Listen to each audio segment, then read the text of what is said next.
today we are going to discuss about child mental health.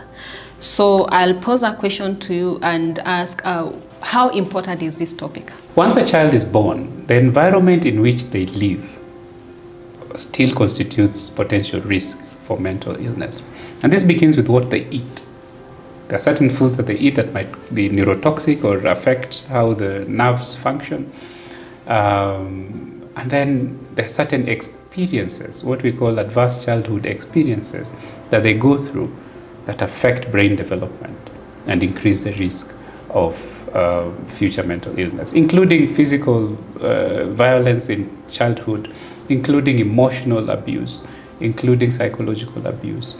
All these accumulate. And not only abuses that happen to them, but even abuses that they observe in their environment.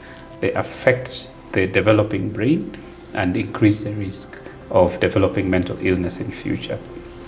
And so childhood is a precious time in the development of the human brain and ultimately determines the magnitude of risk that you have for mental illnesses in future. There are certain things that parents do with each other or to each other, and adults in an environment do around children that are observed by these children and that affect these children and increase the risk of future development of mental illness. In these parts of the world, and I guess both in Africa and in Asia, and in many parts of the world, there are people who believe that there are certain ways of bringing up children that are accepted or that everybody should be doing. And one of these is using violence as discipline, for instance, especially some using canes and whatever.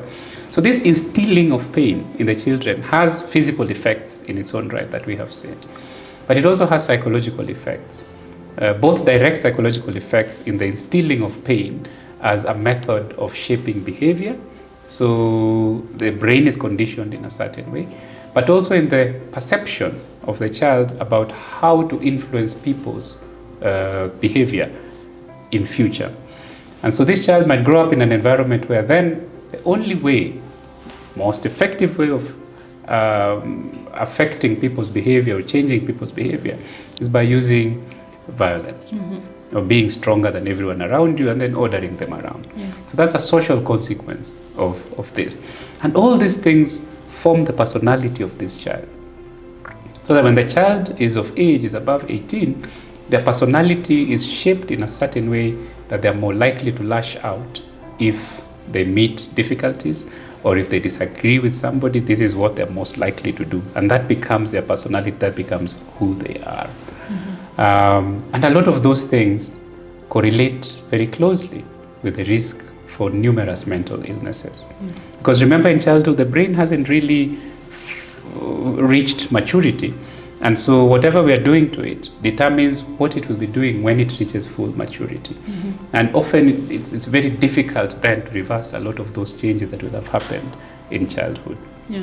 This is why childhood is a very important period, not only for physical health, but also for mental health.